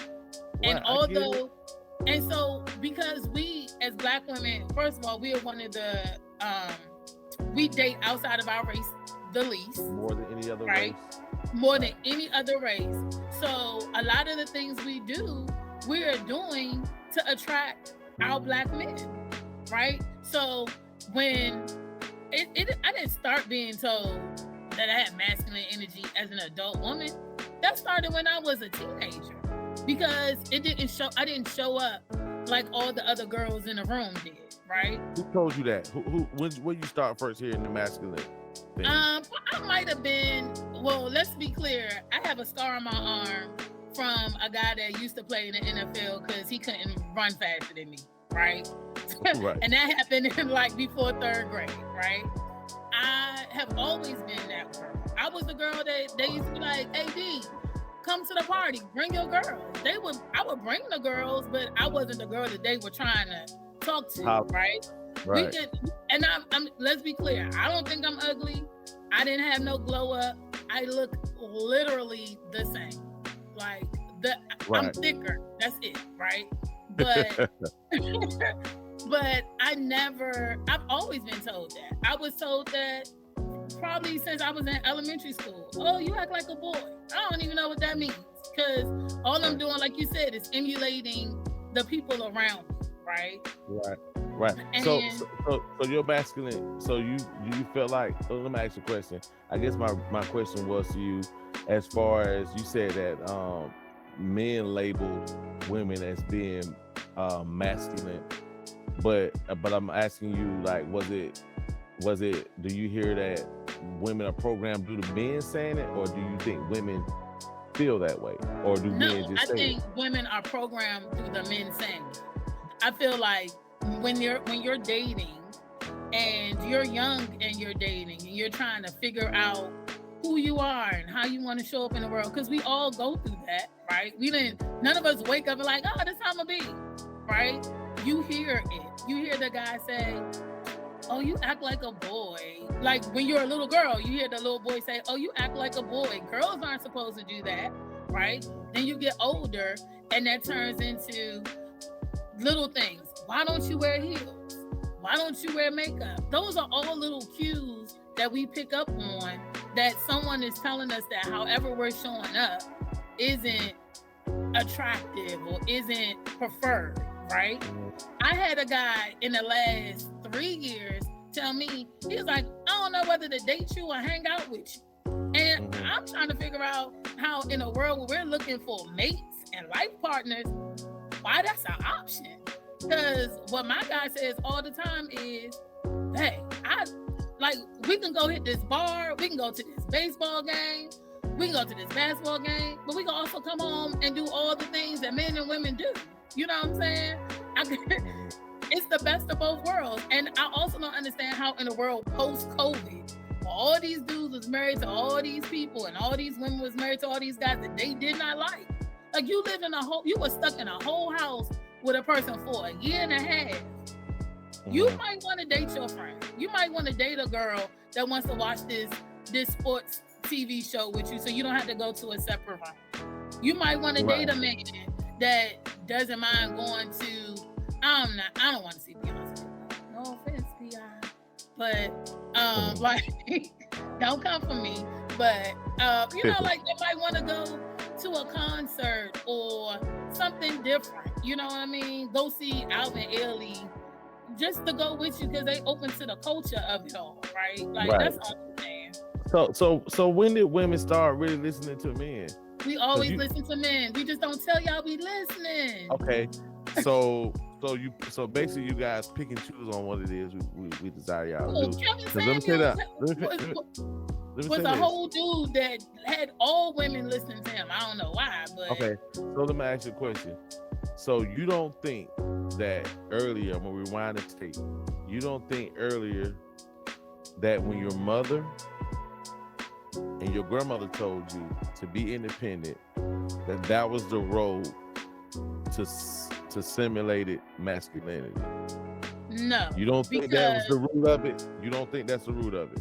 No, I don't think that's the root of it because, and I'm gonna tell you why. Because by the time my mother and my grandmother were having the adult conversation with me about being independent, I was already well invested in being a tomboy. That's what I'm telling you. But being a tomboy. No, that's the role. That's the first. I'm telling you. But every woman is not a tomboy, though. What about the women that's not tomboys, though? They're not the women are not tomboys that have an independence. Where do they learn it from? Yeah. So I don't feel like me being masculine or like people saying I have masculine energies because I'm an independent woman. Like again, I tell people all the time, if you meet a 40-year-old woman and she's not independent, run. You should run. Right? Well, I'm saying independent to a point where she can't. Those roles that men are supposed to, or those roles that men best compliment women, those roles, I would say that causes that energy to come where a woman don't want to relinquish those men roles, What are right? those roles? What are those roles? Well, for the house, taking care of the house. You really don't want to do that, right? You really don't. You would rather have a man to come in to help organize the house than you do it by yourself.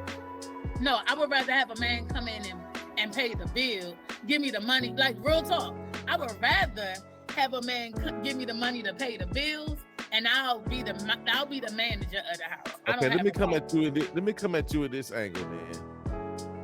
Would you agree, as a woman, to run a house by yourself is very difficult? Yes or no? Yes, running a house by yourself. Okay.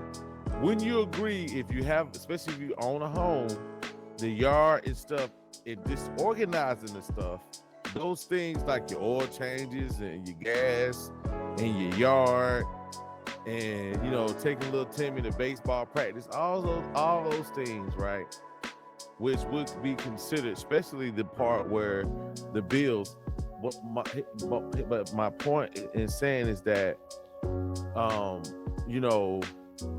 when women hear, and I'm not a woman, but from what I would probably think, I think that road to masculinity or simulated masculinity was due to the fact that a lot of women were rooted that from their grandmothers or their mothers or other women that were highly independent. Let me say this, as a woman that grew up in a household with men and women, right? Well, my grandfather went outside and cut the grass every Saturday before 5 a.m., right? Washed the 5 cars that was in the house, right? Told my uncle to do the same thing. Took the garbage out on a Tuesday or whatever day. Oh, it's trash. Shoot, it's trash day. Right? Though the part for me that the concept of it being a masculine behavior or feminine behavior probably was instilled when I was younger, but it was not verbally authenticated or verified until I went to the outside world and those things were communicated. Does that make sense? Like, I grew up in a household where... Or what about this? Maybe more so the role, more so than the communication. Because women, in order for women to believe a lot of things, this is my only opinion, they have to have tangible evidence before they have buy-in. Meaning that they have to go through it, meaning they have to see it. Because even when you're meeting a man, in order for you to even feel secure, you have to see security, right? So I would think the program would be more so of someone telling you, this is my own thought, someone telling you, and then at that point, as you become an adult, then you are in it, and that energy starts because you were told, and then you actually had to go do the action. So I will say that is probably fair, but I will also say that I wasn't taught by just my mother and my grandmother to be independent. I was taught by my father to be independent. The person who showed me how to change the oil was my daddy. It wasn't. But who has the most influence on most women when it comes to? I'm a daddy's girl, so my dad has. But a lot of women don't have that. Right, you're different. And I can't. Again, I can't speak to the others, right? All right, but you have friends though. I got friends, but a lot of my friends are heavily influenced. So I always. Yeah, I run with the circle of girls. You just thought about your friends who probably dad is not in there. No, life. Most of my friends, they were daddy's girls, and like I had one of my good girlfriends. Her dad is so amazing that she don't even know that what her dad do is not normal, right? Right. Her dad, which can be a handicap, but go ahead. Fair, it can be. But like her dad is like he's business savvy. He's like outdoors, hands-on, mow the lawn, fix the car, like opening doors. She don't even know that a dude not opening your door is sometimes just that they weren't taught not to open. They weren't taught to open your door, right? Is she married? No, she's single. You want to Has date she ever been married? Nah, she ain't never been married. You want to date her? Okay, no, I'm gonna tell you why I'm asking. Typically, when that happens, and I would probably think, and I may be wrong. I'm all right. It's okay to be wrong. I like to be corrected if I'm wrong. But a lot of times, when you meet women like that, every man that she meets is going to be in comparison to her father, which is unfair. Absolutely. But I also feel like even when your dad doesn't do all of that, there are things like my father, I love my dad. And because my dad has passed on, people are trying to live up to a shadow, right? Or a ghost, right? But there are things that I look for in men as far as like personality that I be like, yeah, I need or even my grandfather who's still alive, like straight up like cool, laid back. They smart, but don't get them twisted. You understand what I'm saying? So when I used to tell people all the time, I like refined thugs is what I call them, right? So you street enough to know how to maneuver in the street, but you were smart enough never to go to jail for none of the stuff you did in the street. You feel me? So, and I understand that that's something that I learned from watching the men in my family, right? So I feel like a lot of women in general who have those relationships, they look for that. No different than as a man, there is something that your mother possesses or your grandmother possesses or the women that raised you possess that you look for in a man. I'm not saying every quality. I'm just saying it's just little things. Like maybe your mom had a cooking ability. So when you think of your wife, you think of a woman that can cook. I'm not saying that's real. I'm just saying everybody does it. You know what I mean? The flaw comes when you can't see around it or when you can't let some things go, although some better options arrive, right? Like my dad was 6'2" and chocolate like a special dark candy bar. You know what a special dark candy bar look like? Not if it's a dude, because I don't pay attention. Okay, so you ever seen like Panamanian people and how they have like the rich chocolate skin? It's butter, but it's like chocolate. And so describe it from a female perspective. I don't like the male picture you paint. Special dark. You ever seen like the chocolate? I'm just being silly. Don't pay me no attention. Don't let me get it wrong. I'm just being fun. I get what you're saying. Yeah, but so like for me, like in my original, like when I was younger, I just knew I was gonna date me a special dark chocolate man. Okay, well I don't gotta hold on to that and miss all the other quality men that don't fit that color scheme, right? Right. So let me ask you a question. You had a list when you were younger. Right, you have a list of things you wanted in a relationship. Yeah. How many of those things would you think, not a specific number, did you have to readjust them as you got older? And what are some of the things you had to readjust, you would say? Okay, so one of the things that is so superficial is that it was superficial. I used to date a man and want to see his mom. And the reason why is because I thought if we had kids, like I didn't want to date a man whose mom couldn't grow hair, right? It's so superficial. But I just didn't want no bald-headed baby. I didn't want no bald-headed baby. That's so how were you when you had that thought? How old were you? What age were you? It probably lasted to like my mid-20s. And then I was like, I ain't having no more kids, no way. So in your mid-30s, what was it? Okay, so it was the bald hair. So when you got 30s, what was it? In my 30s, it was, which is still a thing that I'm really about, is family-oriented. Like, I didn't want to date a guy that wasn't family-oriented. Right? Okay. And the reason why is because as I moved into my 30s, I recognized that I'm really family over everything, right? So I couldn't understand being with a man that didn't understand that concept, right? So fast forward to my 40s, I'm still family over everything. Like, and one of the things that me and my significant other talk about is that, we want to get to a place where, we are the house for Sunday dinner. Like, y'all know, come through. We got this game on. It's food over here. Bring them kids.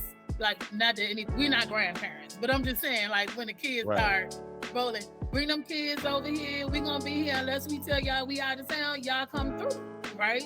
Right. But you have to be with somebody who likes their family to even be able to do that, because if you don't, it creates tension. When I was younger, I'm a Christian. When I was younger, I just thought I had to be like, he has to be like Christian, like Baptist, like, because I grew up Southern Baptist. So I used to think he has to be Southern Baptist. Like, we have to do this, right? Does he have to be a Christian? Does he have to be a Christian right now? In my 40s, he has to have a spiritual relationship with the Most High.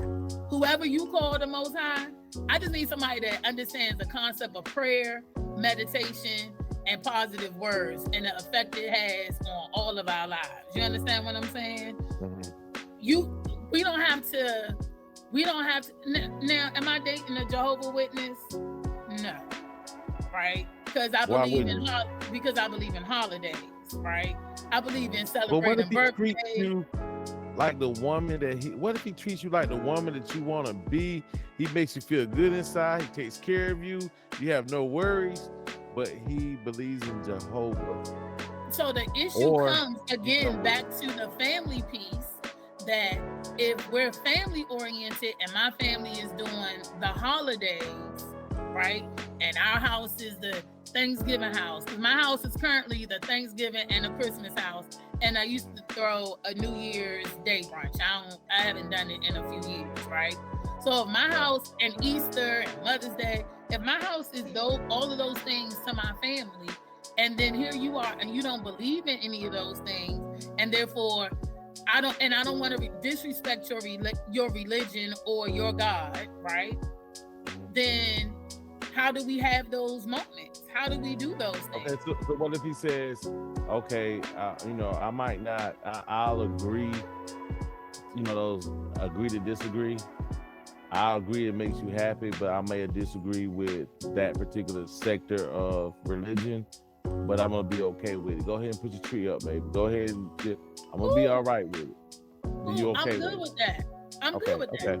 Like, I mean, it's like dating a Muslim man. As long as you understand that I'm not putting on the hijab, then we good. You know what I mean? Like, again, I just want somebody that's gonna, like there comes a time when you have some moments in your life, most people, where you recognize your fragility, right? So you want somebody that's gonna be able to pray over you, pray with you, that can rely on something more than themselves to get you through to the next step. And so I'm not dating an atheist. No, I'm not dating an atheist. Right.